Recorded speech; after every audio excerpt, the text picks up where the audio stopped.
Assalamualaikum warahmatullahi wabarakatuh. Selamat pagi anak-anakku yang ibu cintai dan banggakan. Apa kabar?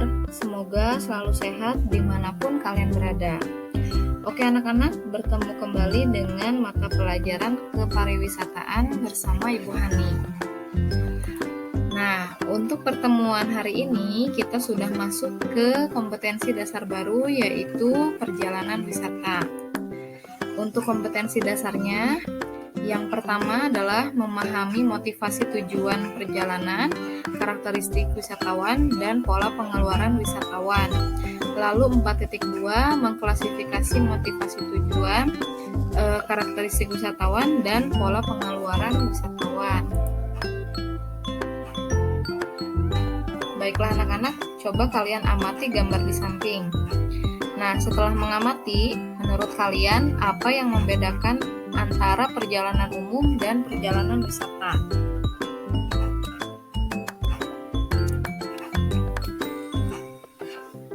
Oke, kita masuk ke pengertian.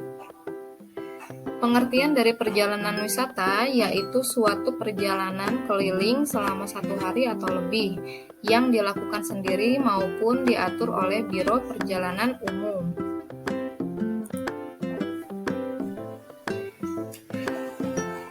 Tujuannya yang pertama adalah bersenang-senang atau sebagai hiburan.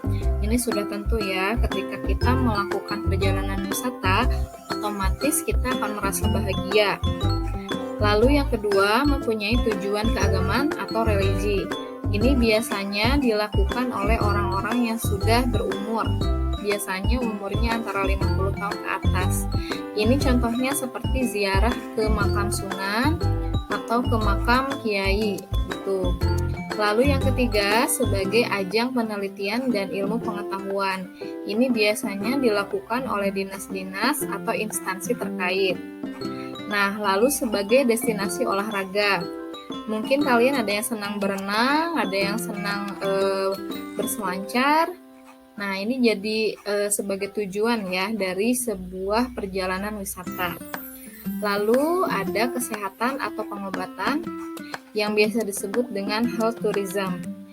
Contohnya seperti misalkan orang tua kalian pergi ke pemandian air panas atau pemandian air belerang. Tujuannya untuk menghilangkan pegal-pegal di badan atau untuk menyembuhkan penyakit kulit.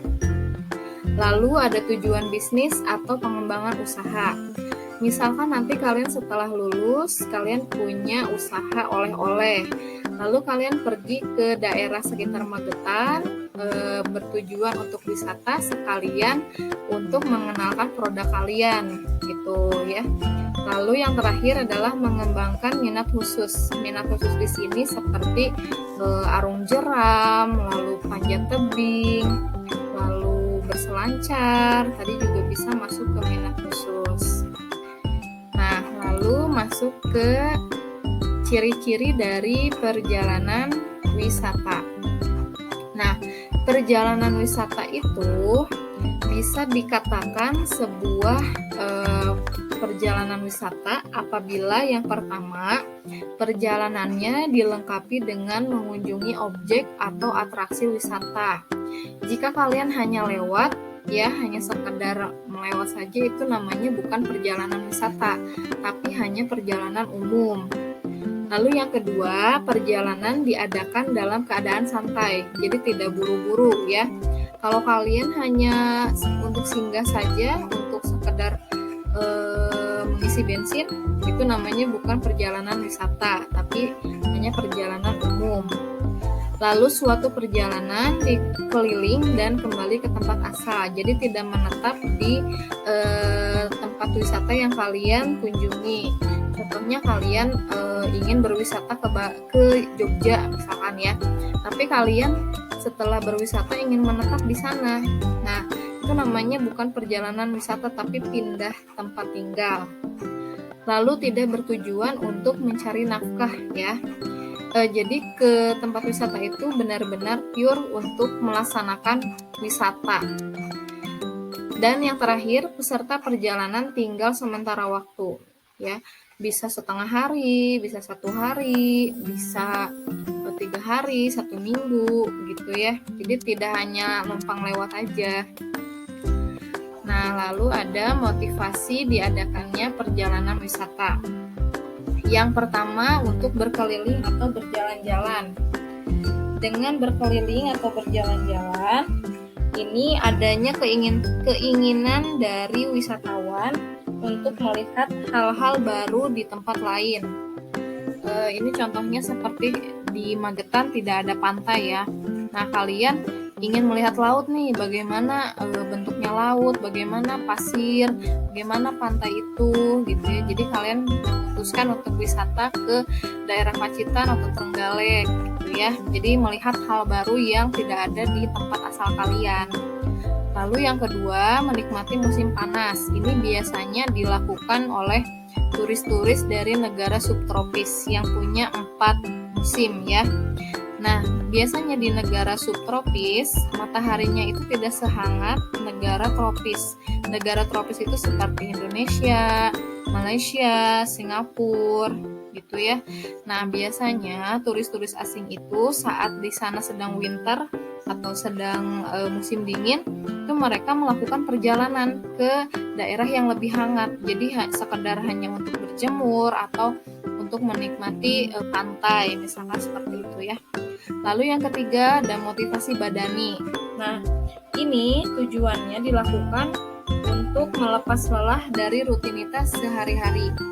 Contohnya seperti ibu ya, setiap hari bekerja gitu, pergi ke sekolah, lalu membuat materi, membuat RPP, membuat perangkat pembelajaran, belum tugas di luar mengajar gitu ya. Jadi kan jika setiap hari seperti itu, tubuh juga merasa lelah, pikiran juga pusing, mumet ya. Akhirnya ibu merencanakan untuk berwisata, misalkan ya.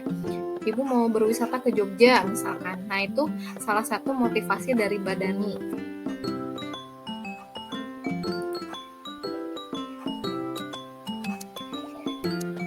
Nah, selanjutnya ada motivasi budaya. Kalau motivasi budaya ini tujuannya untuk menikmati dan mengetahui kebudayaan suatu bangsa atau daerah yang belum pernah dilihat atau dialami sebelumnya. Tuh.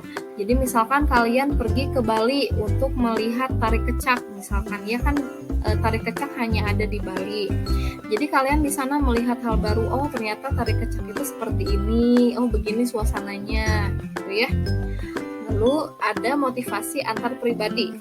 Kalau ini tujuannya untuk meningkatkan hubungan silaturahmi atau meningkatkan hubungan persaudaraan. Contohnya seperti family gathering, lalu study tour juga bisa, lalu outbound. Nah, itu untuk meningkatkan silaturahmi ya atau persahabatan. Misalkan kalian ingin pergi nih dengan keluarga kalian, jadi biar keluarganya makin harmonis gitu. Misalkan merayakan ulang tahun pernikahannya orang tua kalian, itu contoh ya. Atau misalkan ibu dengan teman-teman kerja ibu di sekolah melaksanakan outbound, misalkan ya di outbound itu kita harus bekerja sama agar misinya terselesaikan, jadi kita bisa dapat hadiah. Nah, itu salah satu contoh ya. Lalu yang terakhir ada motivasi status. Nah, motivasi status ini karena wisatawan punya harga diri atau status seseorang yang merasa dianggap mampu untuk melakukan perjalanan wisata. Ini biasanya seperti selebgram atau influencer ya. Mereka kan karena mereka merasa mereka punya uang gitu. Jadi mereka pergi melakukan perjalanan wisata mungkin untuk mengedukasi atau mungkin hanya sekedar gengsi gitu ya. Nah, lalu ada manfaat dari perjalanan wisata. Apa sih manfaatnya? Apakah ada? Tentu saja ada ya. Yang pertama, membuat hidup lebih bahagia.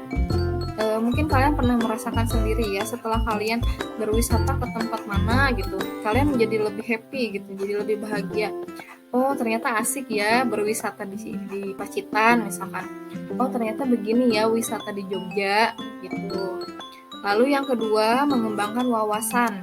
Nah, ketika kalian pergi wisata ke suatu tempat, pasti kalian akan menemukan hal baru di sana. Entah itu mungkin kebudayaannya, entah itu kebiasaannya, gitu ya.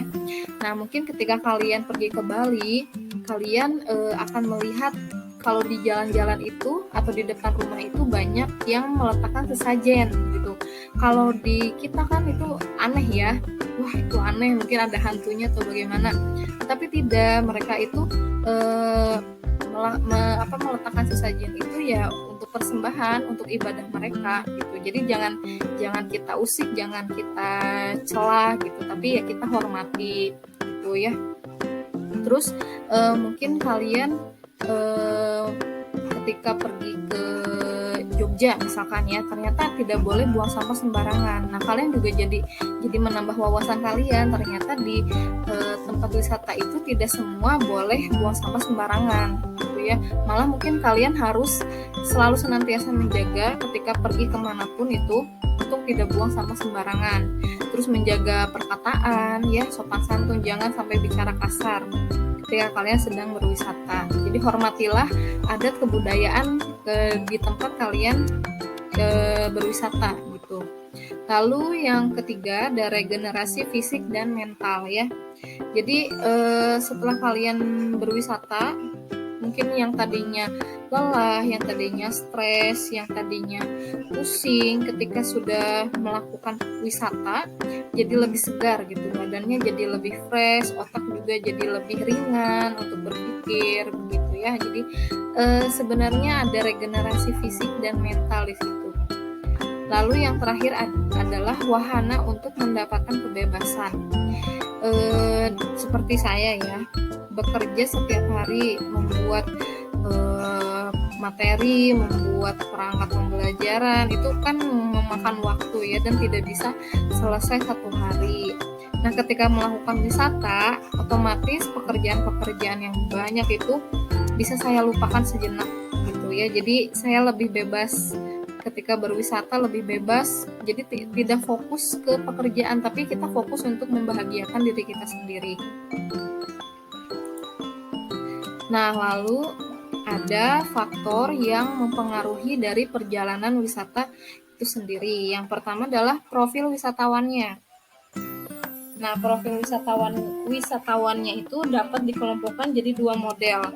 Yang pertama itu adalah karakteristik sosial ekonomi wisatawannya. Jadi meliputi umurnya, pendidikannya, tingkat pendapatannya.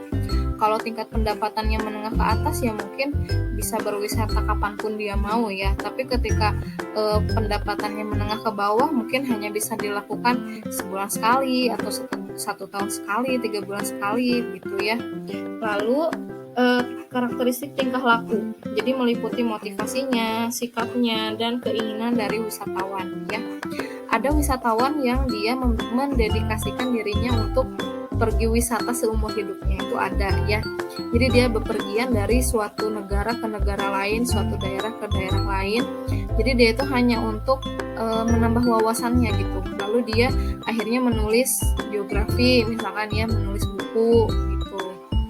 Nah, lalu ada travel awareness. Kalau travel awareness ini dia pengetahuan untuk melakukan perjalanannya, meliputi informasinya, lalu ketersediaan fasilitas dan pelayanan yang ada di tempat wisata itu. Misalkan kalian sudah tahu nih, di Jogja untuk pergi ke sana kita butuh untuk ke Jogja, di sana ada pantai, lalu ada gumuk pasir gitu ya, terus bisa wisata kuliner juga. Akhirnya kalian memutuskan untuk pergi ke Jogja, itu juga faktor ya.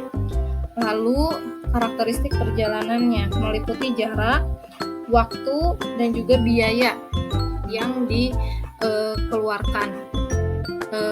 Mungkin kalian ingin pergi ke Bali tapi ternyata biayanya tidak cukup misalkan ya, akhirnya kalian memutuskan untuk pergi ke Pacitan nih. Nah, itu salah satu faktor. Lalu sumber daya dan karakteristik daerah tujuannya meliputi atraksinya, akomodasinya, lalu fasilitas pelayanannya, serta kondisi lingkungannya. Kalian mau pergi ke Jogja karena hanya untuk wisata kuliner misalkan ya, atau kalian ingin pergi ke Pacitan karena ingin melihat pantai gitu. Tetapi ketika mau pergi ke Pacitan, jalannya longsor, akhirnya kalian membatalkan perjalanan itu jadi suatu faktor. Nah, oke, sekian materi Ibu untuk hari ini. Kita baru sampai ke faktor yang mempengaruhi ya. Nanti dilanjut lagi minggu depan. Ibu harap kalian bisa mencatat semua yang Ibu jelaskan gitu ya. Jadi untuk pegangan kalian. Jadi ketika nanti ujian kalian bisa menjawab dengan benar. Nah, Ibu akan memberikan sedikit kuis untuk kalian. Apakah kalian sudah pernah melakukan perjalanan wisata? Kalau sudah, kemanakah tujuan perjalanan wisata kalian? Lalu objek wisata apa yang ada di sana? Contohnya, Ibu sudah pergi ke Bali. Tujuan perjalanan wisatanya, Ibu pergi ke Tanah Lot. Ada apa sih di sana? Di sana ada pantai, lalu ada batu-batu besar juga untuk foto-foto, lalu ada pura gitu ya. Itu kalian tuliskan di kolom komentar. Jadi silahkan dijawab di kolom komentar di bawah video Ibu untuk mendapatkan poin gitu ya.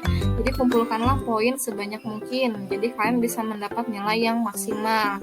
Jadi kalau kalian hanya menonton tapi tidak menjawab di kolom komentar, kalian hanya mendapat absen saja gitu ya.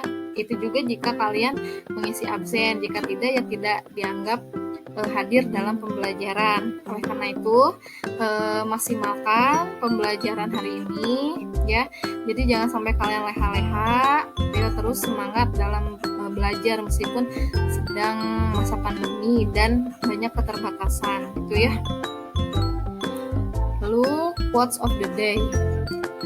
Bukan saya atau siapapun yang dapat melakukan perjalanan untuk Anda, tapi Andalah yang harus menjalaninya sendiri.